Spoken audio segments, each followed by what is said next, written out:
I'm going to talk about two things. One, the indirect object, and the other is the objective complement. And you'll see why I'm grouping these two things together by the end.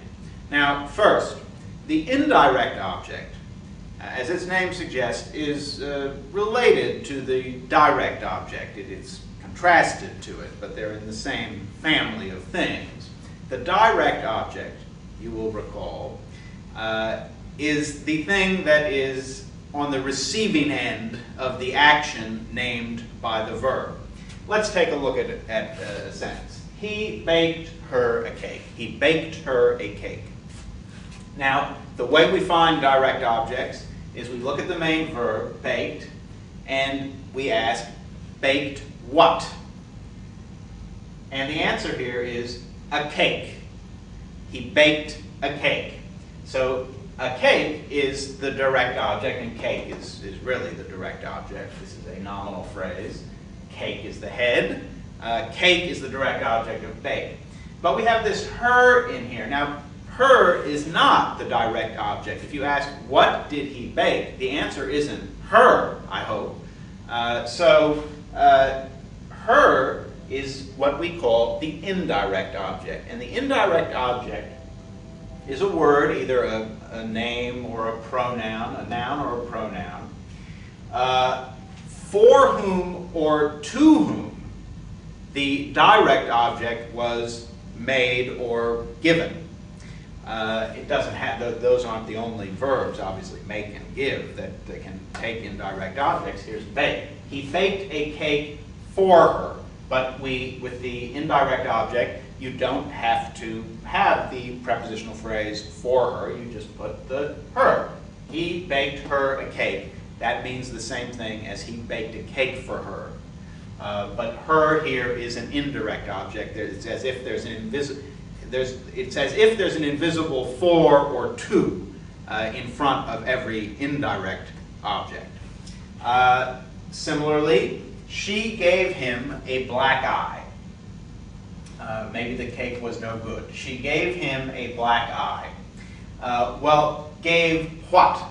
A black eye. That's what. So this phrase here is the direct object.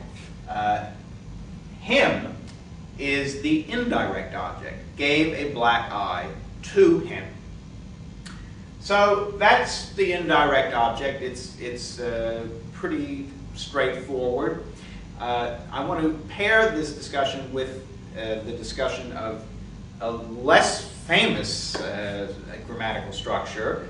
It's got far less publicity for some reason, which is the objective complement. Now, look at a sentence like this. He made me a man. That's something, you might say that about your coach or your father or your drill sergeant or something like that. He made a man of me. He made me a man. Well, what did he make? Well, he made me, but not really. I mean, he didn't make me. And so we see that, and this is not an indirect object. He didn't make a man for me. He didn't make a man to me, whatever that would mean. We see that there needs to be something else to complete this object, because he didn't simply make me. He made me something. He made me into something. And what he made me into is a man. So a man is the structure we would call the objective complement, because the direct object is me. But in a case like this, there needs to be something else added to it to make sense of the direct object, because he didn't make me. Now, he did in fact bake a cake. End of story. There is no objective complement. What did he bake? A cake. What did he make? Me? Nah. He made me a man. So here, this phrase here, a man, is the objective complement. The objective complement is a noun or an adjective that is needed to complete the object, the direct object. So he made me a man. So me is the direct object. and a man is the objective complement. Let's look at a few more of these to see how they work. They elected Carter president. They elected Carter president. Well, who did they elect? They elected Carter. But we have this noun hanging off the end here. And if you don't have some way of accounting for it, it's just hanging off in space. They didn't just elect Carter, they elected him president. So once again, president is the objective complement here. Carter is the direct object, and president is the objective complement. Sandor made me sad. Now here's another made. Sandor made, well, but he didn't really make me, period, end of story, the way he baked the cake, end of story. He didn't make me, he made me sad. Sad here is, of course, an adjective. President, in the elected Carter president, that's a noun. That's a nominal objective complement. Here we have an adjective as the objective complement. Sandor made me sad. He didn't just make me flat out, he made me sad. Sad is the one-word objective complement. Me is the direct object. Now, here, this is sort of something you can use to maybe astound your friends. This is sort of for a party trick or something.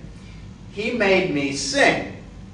Now, once again, you should be thinking we're in objective complement territory because he didn't really make me. Again, period, end of story.